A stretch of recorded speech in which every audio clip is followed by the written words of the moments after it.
Good morning. Find a seat and we'll get started. And welcome to Frank Talks. Welcome. Good morning. So glad y'all are here. It is Monday, May 9th, and this is Frank Talks, which is presented by our friends with Williamson Medical Center and Renaissance Bank, but more about that in a minute. I'm Mindy Tate, CEO of Franklin Demaro, and we are glad you're here. We're going to have a conversation about mental health in our community and the services and resources and the challenges as well that face us regarding that. So I'm going to give you some facts to start thinking about, and then we're going to go into our regular program and call our speakers up. But to think about mental health, get you in the right mind frame here. As Mental Health Awareness Month begins, the Pew Charitable Trust is exploring 4 facts that highlight just how pressing this issue is in America today. The U.S. suicide rate grew 33% over the past 2 decades. Fewer than half of U.S. opioid treatment programs offer mental health services.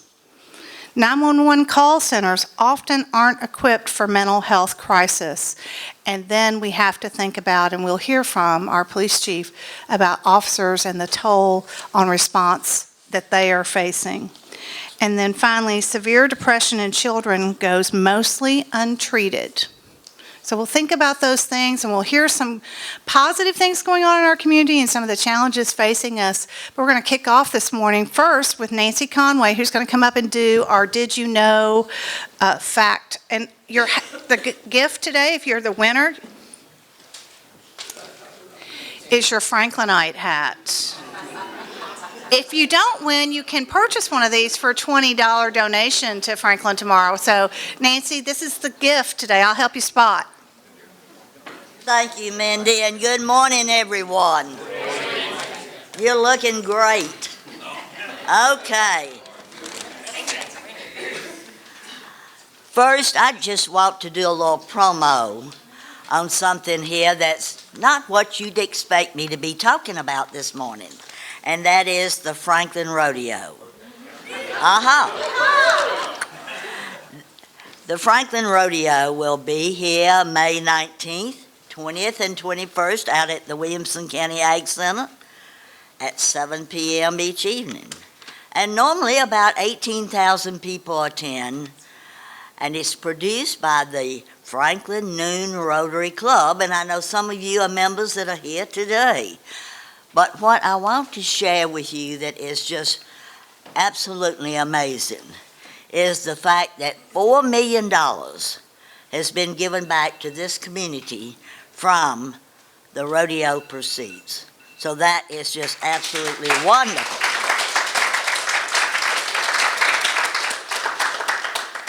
Now to your quiz question. What year did the Franklin Rodeo begin? Somebody raise their hand. 48.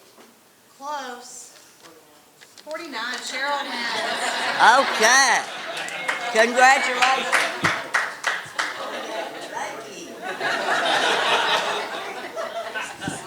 Dennis, are you going to try to convince her that you said 49? Is that right? I mean, for that hat. Remember, we have some back in the back for a $20 donation. I want to, so the parade, there's always the rodeo parade too, which is a great community event. And if you've been around a while, you can think back to when there used to be, we all dressed in cowboy gear the whole week. Literally everyone wore jeans and cowboy boots. And then my goal, Nancy, though I never got to be, was to be a saloon girl at the shootout on the square. But I never got that opportunity. But oh well, it's little things that happen. So we want to again thank our partners, our sustaining partner Williamson Medical Center, and our presenting partner Renaissance Bank. Greg is here from Williamson Medical Center. Anything to say? Nothing. Great. Exciting groundbreaking has happened, and we got the dirt turned out. Great. So wonderful presentation at our April 26th Breakfast with the Mayors on the expansion project at Williamson Medical Center. So if you go to our website or our social media pages, you can find that program and hear all about that $200 million expansion happening to provide greater health care here in our community. And we are so appreciative of that, for sure. And Renaissance Bank, we've got Tony Sharp and Diane LeBlanc. If somebody want to come up? Good morning. Just wanted to say thank you for being here and supporting Frank Talks. It's always an amazing program. We are such lucky partners with Frank Talks and Franklin Tomorrow. Just wanted to say we'd love for you to come try Renaissance Bank. We know you have a lot of options out there in the community. And Tony Sharp is here. Tony's if you were here early, you saw his technical capability. He's our tech guy. We have lots of folks on board and in our Franklin office to help. So we'd love to see you. Thanks so much. I'll send you that bill, Mindy. He is going to send me a bill for the tech assist this morning. I think some of you know I was on vacation last week, so walking in this morning, I was walking a little bit like, I've been on vacation. I'm really relaxed, which is good to come back and have this program this morning and come back in a way refreshed and ready to really deal and understand things going on in our community. If you had a cup of coffee, thank you to the Good Food Group, which is our local McDonald's franchisee. Jamon Daughtry and Terry on his team are great to work with, and they've been wonderful, helpful to us. So we're going to talk about mental health resources, but first I'm going to ask Mayor Ken Moore to come up and maybe just talk about why this is important and why it's become important to him and our community during the last couple of years.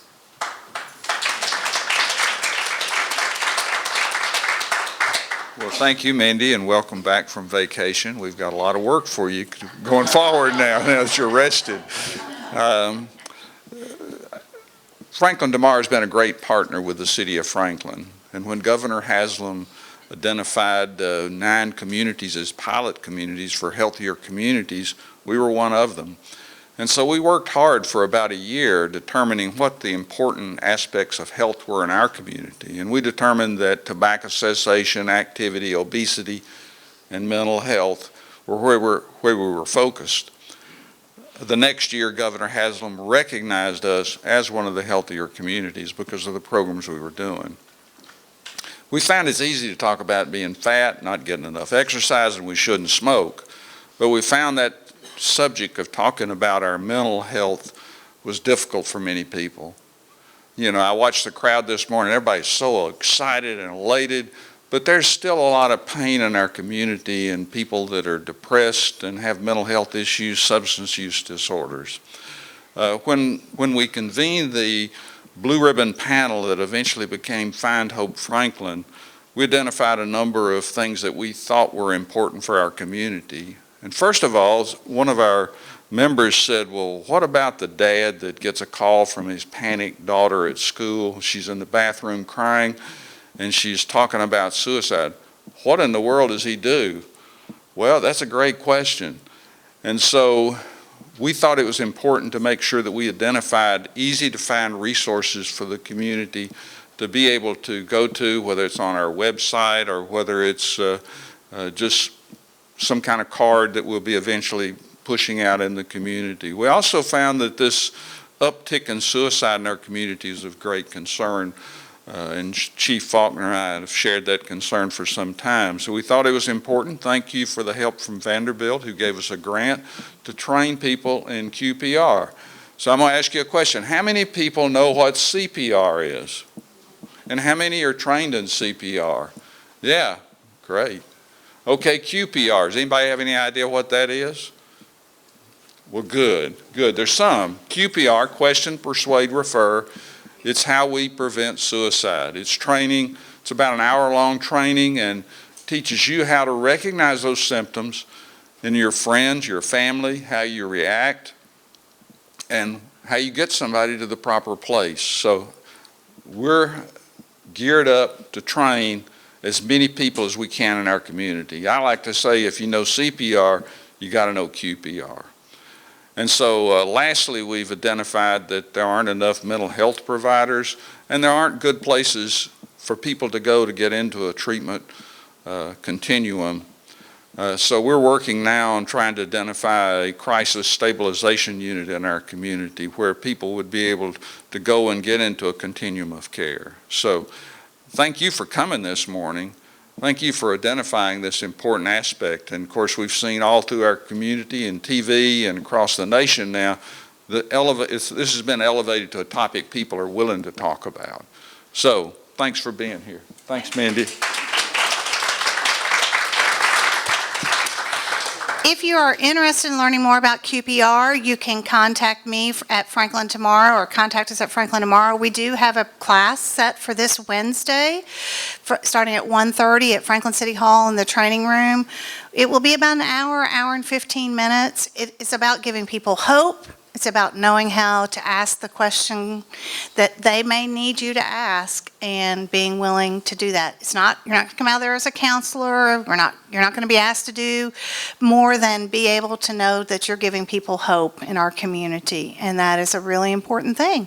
So that class will be this Wednesday at 1:30 at Franklin City Hall, and we would hope you would pre-register for that. We can only have 35 people in the class, and Erin Keogh Rankin's going to be my co-instructor this week, and so we look forward to maybe seeing you on Wednesday. But on to today's program, because we've got a great panel of 4 people, and I'm going to ask y'all to come up and find a seat, and we'll get started. So we could, while there are some issues in finding mental health resources, there are so many people in our community working hard to help those in need. And so this morning we're going to hear from several of those. We're going to start with our great police chief and my neighbor, Deb Faulkner, telling us a little bit about what's going on. And I'm going to do 2 things. I'm going to lay the clicker for those that have slides. They're in there. And then the order of program is Don, Emily, help me, sorry, Dr. Gibson, then Amanda and Molly, and that'll be great. So I'm going to lay this there and the microphone as well, and please use the microphone because we are recording this. That would be great. Okay, I don't have any. Chief Faulkner is first. I just have to get this off here, Deb, and not kill myself. Fall over. There you go, ma'am. Oh, thank you. And I don't need to hold this, do I? Look at Robert in the back and he'll tell you. Yes, hold it.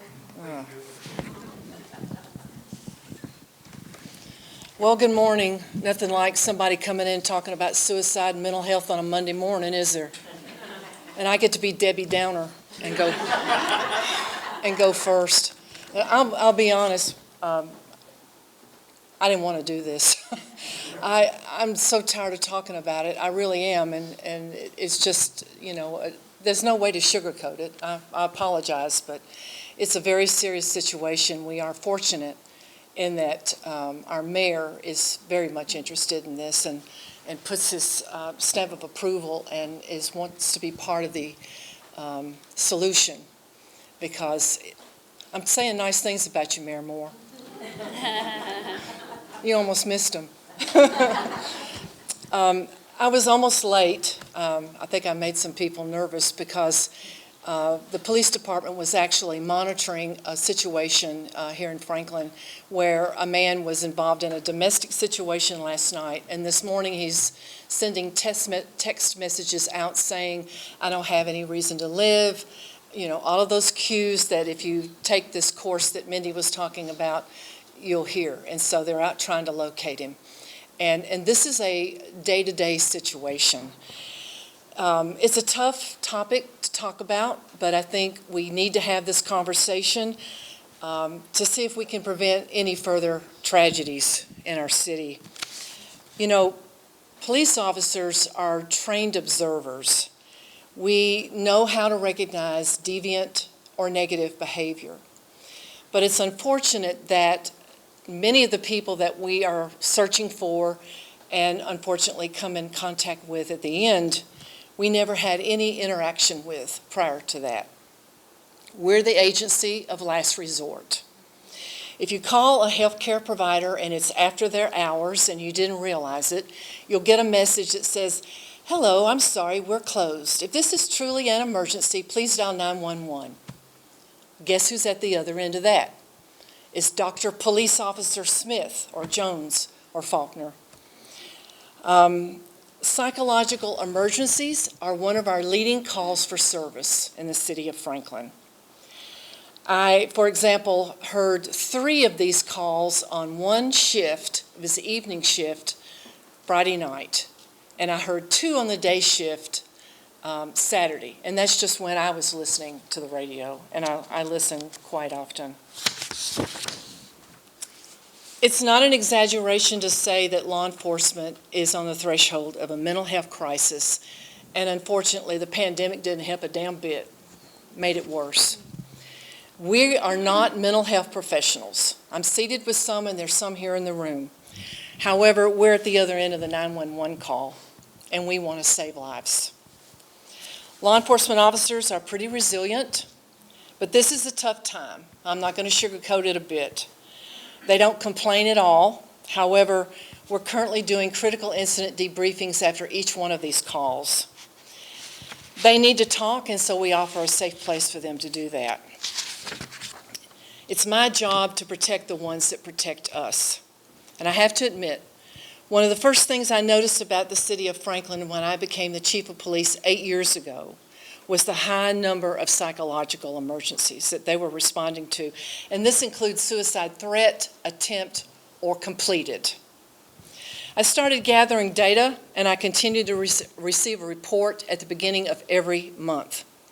We also started a 2-day intense training class for all officers regarding crisis intervention and de-escalation techniques. Recognizing what's happening to someone in crisis is key to getting them to the medical attention that they desperately need. Now, in our training, we try to provide officers the skills to correctly identify what someone might be experiencing and try to get them to help. And what we say and what we do at that moment could make a difference in someone's life. Now, I'm a numbers person. I have to be. That's part of my job. And for the first 4 months of this year, January through April, we've had 14 suicide attempts, actually 14 threats, 14 attempts, 26 threats, and 3 completed suicides. Now, 2 of those 3 were the last week of April. I don't know what the heck was going on. I've tried to figure out. The weather was nice. There was no full moon. I mean, all those typical things that you might look for. But in that 1 week, the last week of April, we had 2 suicides completed. We had 2 attempted suicides, and we had 12 overdoses. And the oldest person that we came in contact in that respect was 86, and the youngest was 19, and we had 2 different situations with 19-year-olds. In 2021, the oldest person that we were in contact with for a psychological emergency was 92. The youngest was 8. The average age was 34, and we had 88 overdoses. Now, what I discovered from looking back at the history of calls for service in Franklin and Williamson County was very telling and concerning. I was talking about this to Rick Warwick. Some of you may know him. He's a blessing to this city and our county as a historian. And he gave me a poster that Sheriff Fleming Williams kept, where he kept up with crime in Williamson County. Some of you may remember he's a legend in our county, Sheriff Fleming Williams. He recorded on a 3-year period, and this was using the technology of the day. It was a pen map where you put little different color pins on a map. And I keep this in my office because I think it's very telling. From September 1970 to September 1973, and this was 49 years ago, He kept up with where the nightclubs were, because that was important. There were 29 moonshine steals. That was also important. 19 gambling parties. Woohoo! We had fun back then. But there were 38 murders, but listen to this, 141 suicides. So it seems like we're just kind of carrying on an old family tradition here in Williamson County. The conclusion for me is that none of this is new, but hopefully we can talk about it now. There's always been a stigma to mental health, and so we have to talk about it. I recognize, and you all need to recognize, when somebody is in distress and try to help them before it's too late. We have so many new people in our city, a lot of people moving here for all the right reasons because, let's face it, it is the best place to live. But some of them don't know anybody to reach out to. Law enforcement is a stressful profession, and today is the start of National Police Week, where we recognize our fallen officers in the United States. Tonight, our building will be illuminated in blue, and it will be all week. Again, here are some numbers. In 2021, 62 police officers were killed in the line of duty by gunshot. 157 committed suicide. There's been 46 officers commit suicide so far this year. Now, at the Franklin Police Department, we have a peer support group. We have officers who have volunteered to be peer supporters and reach out to men and women in the department that just need somebody to talk to who might truly understand. And I've also hired a counselor for our department. She's very experienced. She understands what officers go through and their families. I worked with her at the Metro Nashville Police Department when I was an officer there. 40 of my officers are military service members. They are veterans. That's pretty amazing, I think. In fact, I recruit veterans. But we also check for any delays, such as PTSD. We're a growing city, and there are a lot of new people, again, moving here. Life is stressful and complicated, even though we are a special place to live. You have to listen to those cues. When I was an officer in Nashville, I had 3 friends who committed suicide on the department. And one of them, I totally missed the cues. He went out and bought a brand new Corvette. And I was on a traffic stop. I'll never remember it well. It was at Porter Road and Riverside Drive near Shelby Park. And this Corvette went flying past me, and I thought, what the hell's, here's your driver's license. I went after the Corvette. And so I pulled it over, and it was Tony, an officer that I worked with at East Station. And he said, I was just funning with you. And I said, you could have got somebody killed. Don't be doing that. Later on that night, he pulled into a garage and left it running. He committed suicide. I missed it. And I live with that every day, thinking about what I should have picked up on. So even trained professionals miss it sometimes. But I live every day to try to make a difference and try to make sure we don't do that again.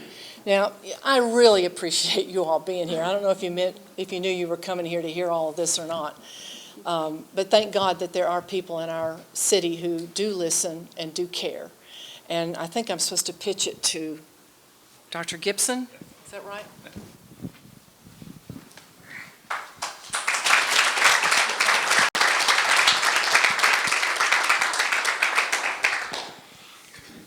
Hi, I'm Don Gibson. I'm the Chief Medical Officer at Mercy Community Health. I haven't had a chance to meet Chief Faulkner much, but every time I talk to her, I like her more and more because she's a straight shooter.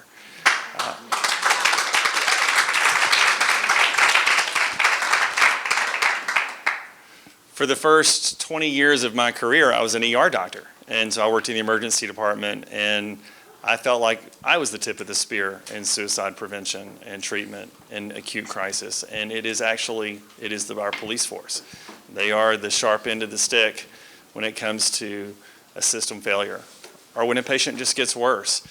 The statistics Dr. Faulkner mentioned are right, Chief Faulkner are right on point. But it is in line with our growth, right? If you live in Franklin, you see our infrastructure issues in terms of schools and transportation, and that's very evident, and it's kind of a thing, and it's kind of a thing we're working through. Smart people are working on it. But our health system is also subject to that same infrastructure. So we have to have a better mental health system, and we have to have a better health system in general. I've got a few slides that talk about what Mercy is. For those of you who aren't familiar with Mercy, I'll go through these relatively briefly just to kind of give you some background on where we are. But we represent, hopefully, 3 steps before the 911 call. Mercy Community Health provides mental health and psychiatry, and our volumes in those 2 service lines. We also do primary care and pediatrics and adults, and I'll share that with you. But our volume in those service lines has just exponentially grown in the past few years. So I'll start with the slides if I can figure out the controller. Oh, there we are. Okay. So this is Mercy Community Healthcare. Mercy's been around for 20 years, and it started in downtown Franklin, and it's moved. We're currently in the Westgate Shopping Center on Highway 96. We're a primary care and mental health services for uninsured and underinsured patients, primarily in Williamson County and the surrounding counties. We provide full service of adult primary care, pediatric primary care, and then today what we're here to talk about is mental health. Our mission statement's important. I can say some things that the chief can't say, is that our mission statement is to reflect the love and compassion of Jesus Christ by providing excellent health care to everyone. Mental health's more of an issue. I think, this is my personal opinion, that it's become more of an issue because, yes, it's been destigmatized. We talk about it. My parents' generation never talked about it. Of course, they were equally depressed. They never talked about it. Now it's not, do you have a therapist? It's who is your therapist, if you listen around your community. How can I get in with your therapist? My child is with that therapist. So it's certainly been destigmatized, and that's a great, great thing. But there's more access to alcohol and drugs. It's just a fact. I don't know if it's more access, but it's certainly more available, more accepted. And there's just a bit of a degradation of our morals in the community that has caused kids and people, adults, to feel more and more isolated.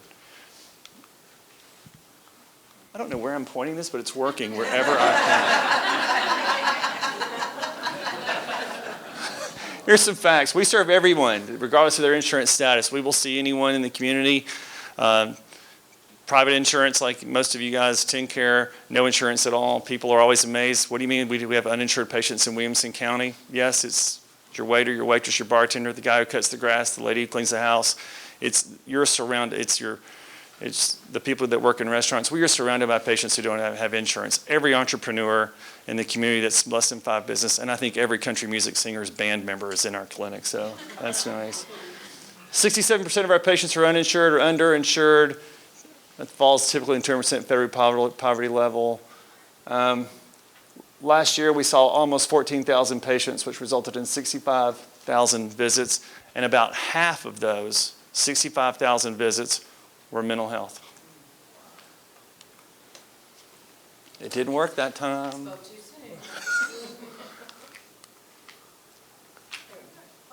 Did I go too fast? Did I double it? Maybe not. All right. We believe in a thing at Mercy that is, we think this is what this is the way we function, operate our business. We think that your health, everyone's health, is related on 3 pillars: your physical health, your mental health, and your spiritual health. And if you don't address all 3 of those, you're going to miss. I am very good at taking care of your heart and lungs and kidneys, and I can get you through an infection pretty good. But we need your mental health addressed as well. If you are too anxious or depressed to take your medicines, to function on a daily basis, it doesn't matter what I prescribe or treatment we give you, it's not going to work. And then we firmly believe at Mercy that your spiritual health is a large component of your physical and mental health. Our service lines, like I said, adult and pediatric primary care. We do patient and family support. This is part of our ministry. We help patients who don't have funds afford their medications. We have a very robust team called our Patient and Family Support Center,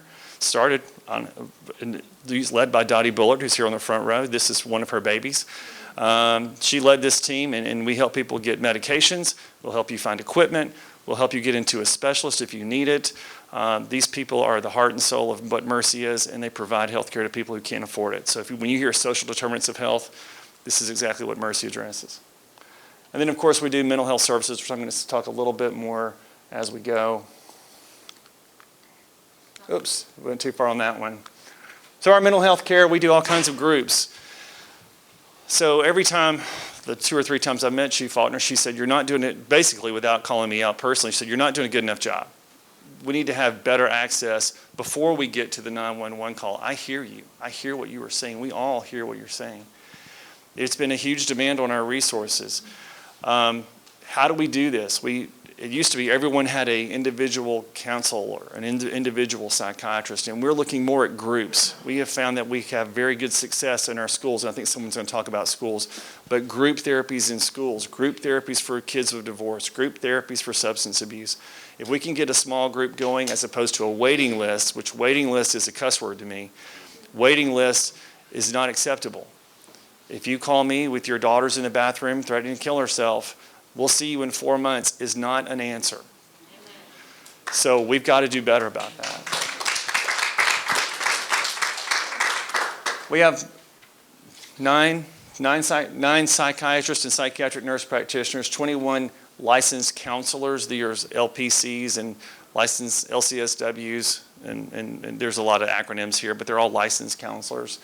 And then we have school counselors in one school in Williamson County, and then I think every school in Franklin Special School District, yes, and in Williamson and Marshall County. So we are trying our best to get in front of the patient. It's a challenge. It's a real challenge. We are hiring people as quickly as we can hire them and get them trained. We certainly support QPR. It's great. We're trained in it. We teach it. But what we really want to do is prevent that. We want to get in front where we can be available. To kind of highlight Dottie again, MERCY, if you use an acronym for MERCY, is make every request for care a yes. And I don't think we planned it that day. That's a God thing, right? So we didn't, when they built it, they didn't plan it. But our answer is yes. And so we're going to try to do better as we can to get in front of your kids and your loved ones. If you haven't, I always said this about substance abuse. If you don't know someone with substance abuse, you're not asking, because it is in your, if it's not in your family, it's in your school, it's in your church, it's on your street. And I will say the same thing for mental health. And there are degrees of depression, of course. I think for most lay people, the best way to describe depression would be to compare it to something like diabetes. You can have mild diabetes where, hey, you need to lose 10 pounds and watch what you eat. Hey, you need to take a pill. Hey, you need to take insulin shot. How about an insulin shot 3 times a day? Or you need to be hospitalized. Depression is that way. It's a continuum, right? So there is mild depression, which can be treated with counseling and talked through it. It's temporary, it's transitional. And then there is severe. And so we have to get, what I want is to prevent it before it becomes severe. The best way to treat a stroke, despite what you hear about call 911 and run to the hospital, the best way to treat a stroke is the mayor's advice: don't be overweight, don't smoke, don't have diabetes. So get your preventive care. Those are easy things. They're not nearly as sexy as the lights and sirens. But if you can just lose 10 pounds and don't smoke, we're halfway home. So depression's the same way. If we can get in front of you or your loved one or your child, if we can get in front of that earlier, we can do a whole lot more. So we are your community-based platform, along with Chief Faulkner, who's leading the charge that when it gets out of control. We want to be involved before it gets to that point. And I think I'm going to pass it off to one of our school friends. Is that correct? Thank you. And those are our locations. We're here in Franklin and also in Lewisburg and a whole bunch of school systems.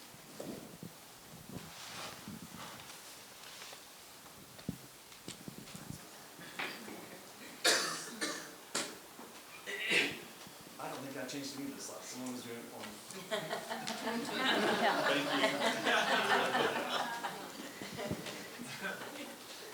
Thank you guys first and foremost for being here today. I think we are so lucky to be in a city where we have a chief of police that truly understands the issues, a mayor that truly understands it, and Mindy, thank you so much wherever you're at for bringing us together and everyone here.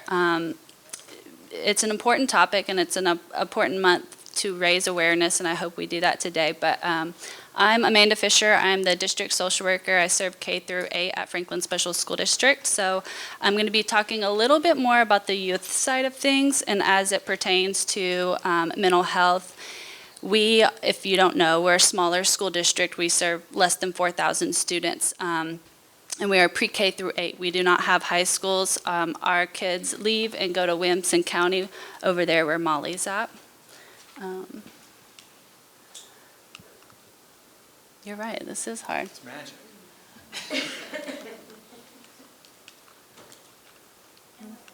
Oh, there we go.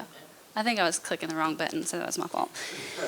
I wanted to highlight 3 things: the prevalence, why it matters to schools, and more about what we are doing to tackle those issues.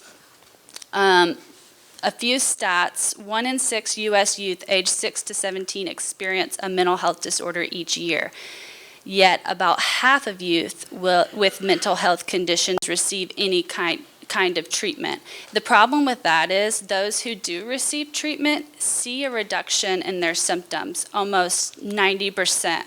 And so that's the importance of getting that treatment and whatnot. And I thought this was another interesting perspective on the topic. The Tennessee Aware Initiative states mental health disorders are the most common disease of childhood. Of the 74.5 million children in the United States, an estimated 17.1 million have or have had a psychiatric disorder, more than the number of children with cancer, diabetes, and aged combined. So we're seeing the stats and we're seeing the issues. And so I wanted to take those stats and see if what our school counselors are seeing and what they're saying to see if they matched up. And the first feedback I got back was the stats are speaking for themselves. And they continue to give me feedback that really aligns with everything that we're hearing. One counselor states that we're doing suicide screeners are done here in our building 3 to 4 times a month, sometimes more. We're dealing a lot with self-harming issues, eating disorders, especially at a lower age than we've ever seen before. I hate to say the C word, but COVID has, like you mentioned, exasperated everything. We're seeing a lot of anxieties around social anxieties and school phobias, and that really is impacting our attendance. Truancy rates are very high. Some students are having just a really hard time reacclimating to everything and having those social phobias. We're seeing a lot of kids, obviously, with those adverse childhood events that do interfere with their ability to regulate their behaviors and their emotions. Another counselor mentioned she's providing referrals to parents on a daily basis.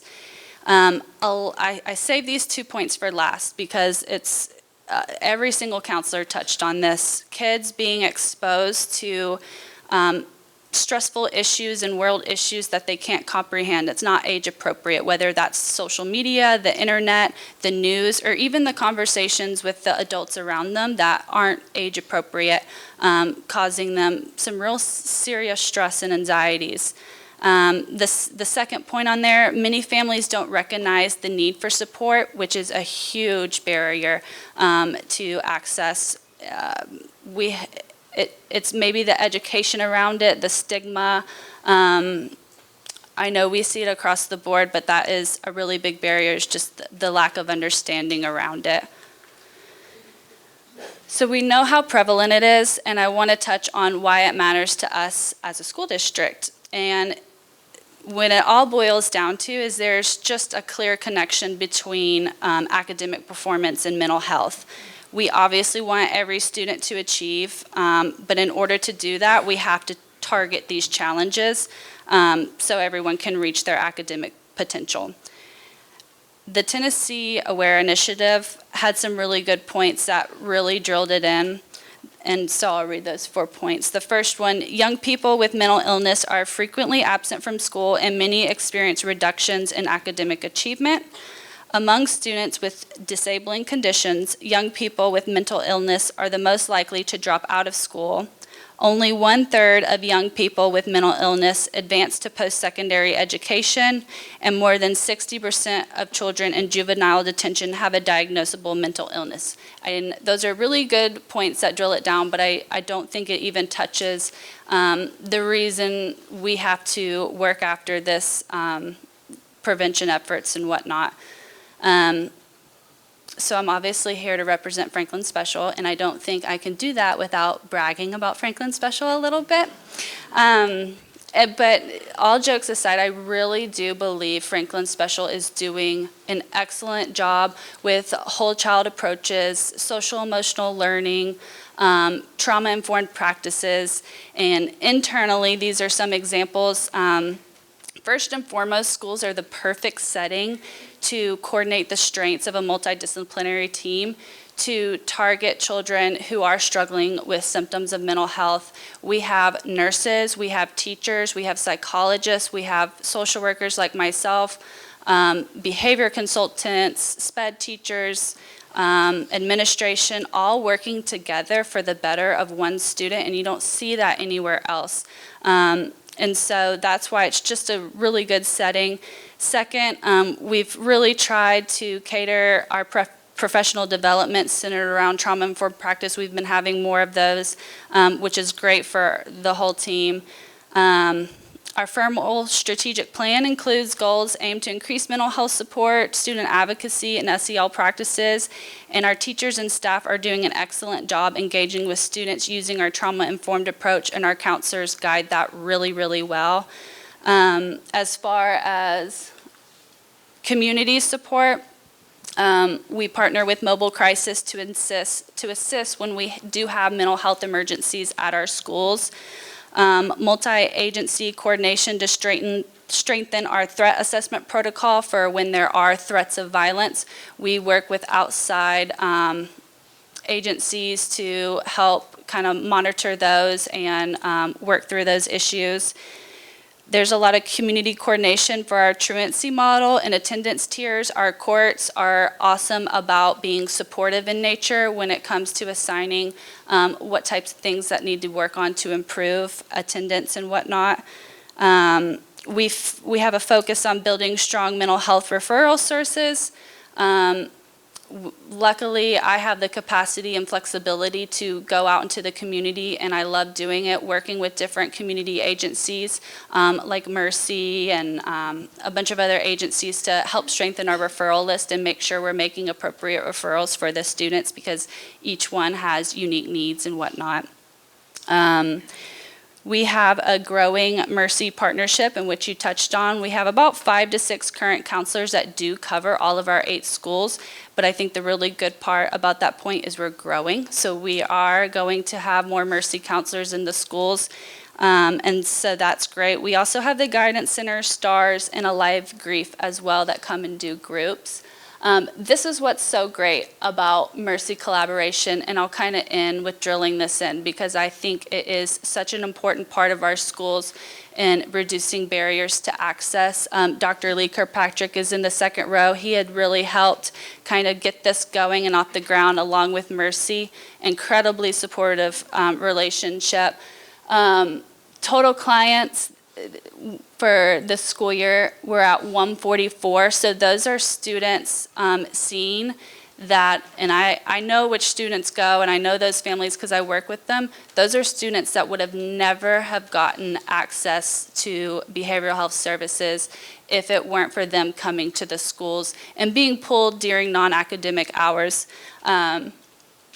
Having school-based clinicians, it does allow us to overcome several of those access barriers, and those include, transportation issues, scheduling issues, parents' work. They simply do not have the time because they're putting food on their table, so it's totally understandable.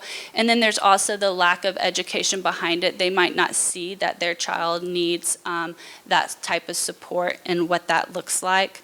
And so that is really important. And I think someone else kind of mentioned our ratio right now for Williamson County. This is a little bit dated because it is 2019. It comes from our community health needs assessment.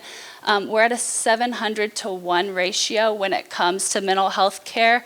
And so we're a bit behind in that, but like Mercy mentioned, they're working very effortlessly to kind of help with that. I thought this was a good point to put out, is 56.8% of patients suffering a serious mental illness were not able to access the proper mental health services they needed, and that's in Tennessee. So that just goes to show that Mercy is really trying to fill that gap for us in our schools, and we're incredibly grateful. Like I said, I'll end with this. Franklin Special does try to cater to the whole child, and that includes other supports too. I see there's GraceWorks back there that's incredibly one gen away as well. Everything that plays into it, access to food and healthy options and other stressful barriers that GraceWorks help with. It helps with and they do hygiene as well, and all of that plays into mental health. So we are a great community that has a lot of support, so I think there is hope in that, but just to continue to raise awareness and whatnot is incredibly important. So thank you guys for being here and helping us do that.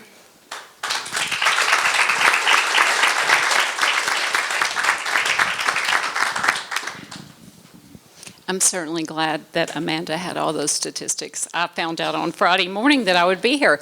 Our assistant superintendent had forgotten, and I'm certainly glad that Emily reminded her that we had gotten an invitation to be here. So I said, oh, I'm part of a panel? And she said, you are? I said, apparently so.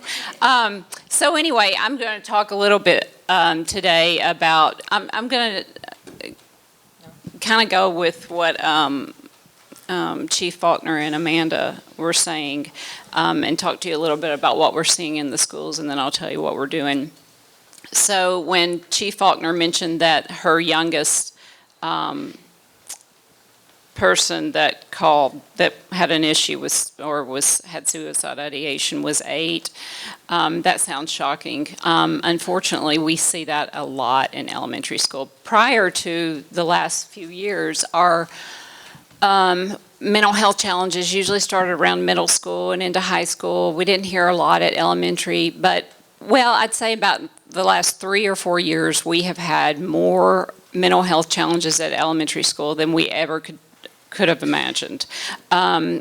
Each quarter, counselors submit their,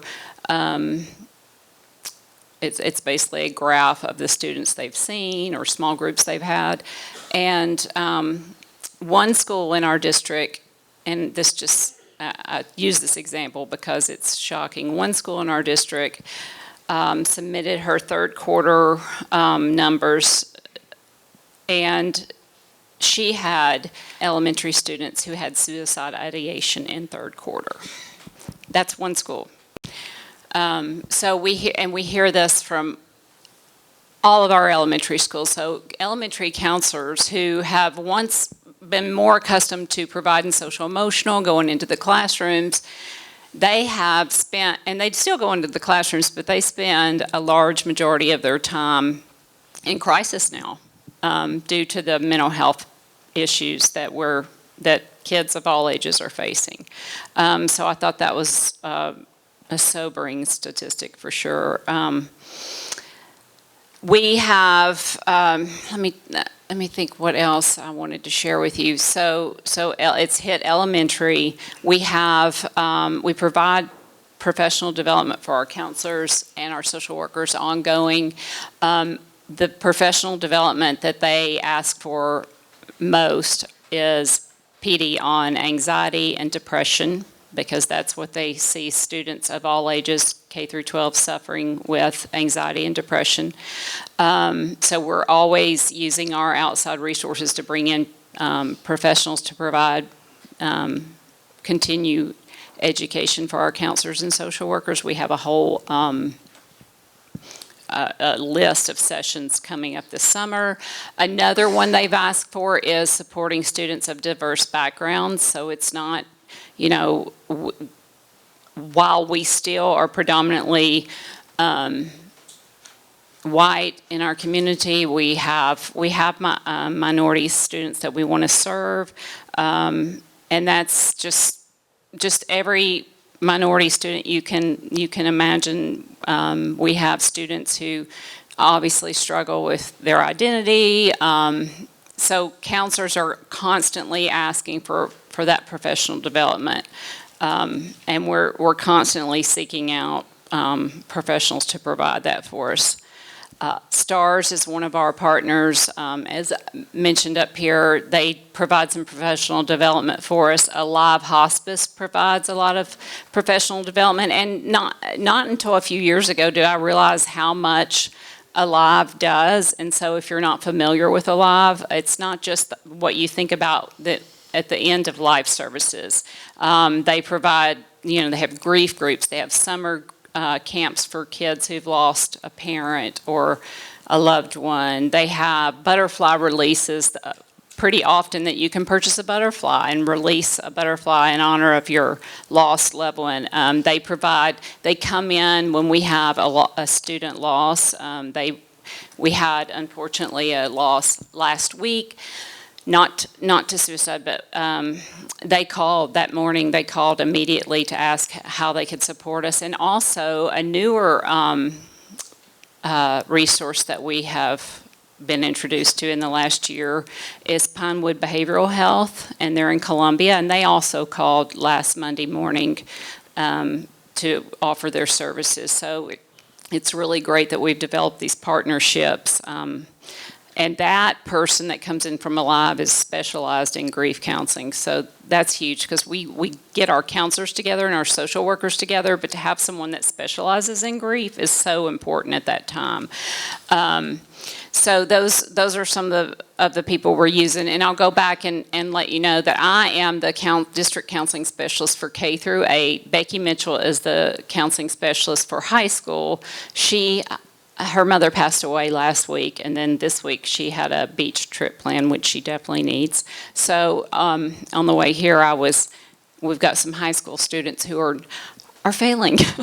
Not many, but we have a few and they want to graduate. So I'm sorry, Chief Faulkner, but at the light, I was reading my email to going, oh my gosh, I've got a list of counselors, high school counselors, because Becky's not in, texting, help me, I can't get this kid into this credit recovery program. So I'm stressed today. But anyway. So we're doing a lot to address these mental health issues. Like Amanda mentioned, social media and the internet.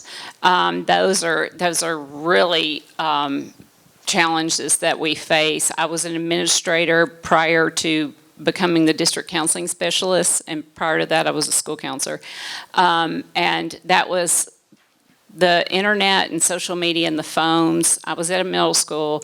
That is what I saw all day long in my office for discipline. It was social media, it was passing pictures between, and they have no idea what they're doing. Middle school, I always say, is a training ground, and I always would tell the parents who come in and my kid would never do this, and I'm like, they do everything right now, and it's a training ground, and we help them, we support them, we use restorative practices to get them back on track, and then by the time they go to high school, they're starting to level out, so don't worry. But the social media and the internet was the biggest problem that we found when I was an administrator, and of course as school counselors and social workers. I was trying to think. Let me tell you about some more things that we do each year. We have started providing suicide. Well, we've been doing this for several years, but we're doing it differently now. We're providing suicide prevention training for all of our employees. And formerly, we used Jason Foundation, so the employee would go online and just complete the program online. But now we are providing, beginning last year, we're providing in-person suicide prevention training. So everybody can engage and ask questions. It's a tough training, but we feel like it's much more beneficial when you're doing it in person as opposed to someone just sitting there alone and going through a couple of videos. So we are doing that now. I mentioned we have the partnerships with Alive. We've expanded our partnerships with STARS. STARS provides the intense therapy in the schools that our school counselors can't provide, and our school social workers. So we have, our goal was to, we've had STARS in middle schools and high schools for years, lots of years, 20 years. But we have now hired STARS counselors to come into our elementary schools. As you see, we have a need. So we have done that. Our school counselors over this years have often been given responsibilities that do not relate to their position. So one of those responsibilities is a 504 coordinator.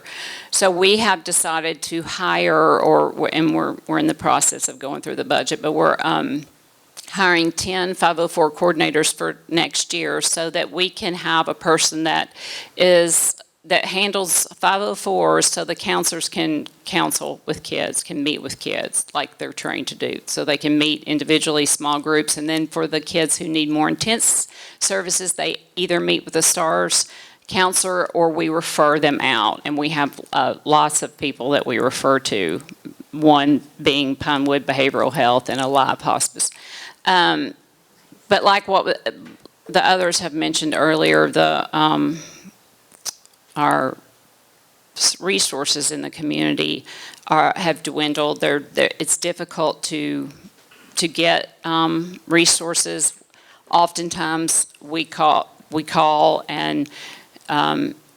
several places and they're full. They don't have beds. The therapists don't have openings. And one thing, a problem that I've seen in this district or in this county is that a lot of therapists do not take insurance. So, and the price is a couple $100s an hour potentially. So that's a struggle, and that was a struggle myself when my daughters needed counseling, like someone mentioned. Everybody has a therapist now, and I think that's probably true. But it's extremely difficult to find a therapist that takes insurance. You may not have insurance, and if they don't take insurance, to pay that fee when your child needs help or someone in the family. Let's see, and I mentioned the 504 coordinators. We're hiring 10, and then counselors will have more time. We've also increased the number of elementary school counselors that we're hiring. So our ratio is now about 1 to 350 in elementary school, one counselor to 350 students. We're trying to get that to the recommended. The ASCA, which is the American School Counselor Association, recommends 1 to 250. Let's see, and we have starting last year, we provide trauma-informed training to all of our staff. We trained 40 people in trauma-informed practices, which is basically, if you're not familiar with that, it's basically approaching every student as if they have ACEs, they have adverse childhood experiences, or they have some trauma in their background. So part of that looks like setting up an environment that's welcoming and not stress-inducing. So we've taught teachers that. So every year, teachers have professional development on how to create a trauma-informed environment and use trauma-informed practices in their classroom. Just imagine all the things teachers have to do to support students academically, social, emotional. It's unbelievable. Let's see. And I think that's all. I think that's what I have up there. We do have a few 7 schools that were piloted by the state to offer trauma-informed training. So they're on their 2nd year of that. So they're really focused. But our goal is to have everybody trauma-informed and using those practices in the school. So I think that's about it. I'm just trying to think. If you have any questions, I'm happy to answer questions, but I think that covers it.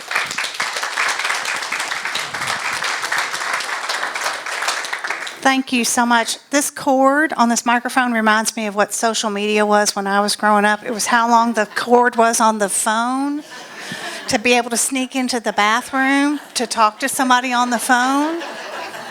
You know, I mean, that was social media. I had to get away. I still remember that phone and the cord. It was the worst. I hope you take away from today, there was a lot of information shared with you. FindHopeFranklin.com is a place where you can find access to a lot of these resources. Tennessee Suicide Prevention, but locally, 211, that's right, sorry, 211 with United Ways here as well. 211 has a ton of resources available, findhopefranklin.com. But I hope what you do today is that you tell somebody you came to this program because you wanted to learn and hear about mental health resources and challenges in our community. We have to talk about this and share this and listen to others to break the stigma. We have to do this in our community, and we have to do it with our children, and we have to do it with our neighbors and our coworkers. And so again, we're offering the QPR, Question, Persuade, and Refer training on Wednesday afternoon, and we hope you would come. Our number's up to 15 now for that class. We can have 35. And so we'd love to have you there on Wednesday afternoon. Now, Wednesday morning, you can get a free breakfast on Mayor Moore. Right, Ken? You're buying, right? Your Rotary Club, the Franklin Breakfast Rotary, is providing the breakfast because it is his State of the City address on May 11th at 7 a.m. at Rolling Hills Community Church. If you come to Breakfast with the Mayors, you're coming to the same place. So breakfast will be at 7. Program starts what time? 7:45, just like Breakfast with the Mayor. So it's just a bonus one, but it's the State of the City, and the theme this year is Better Together.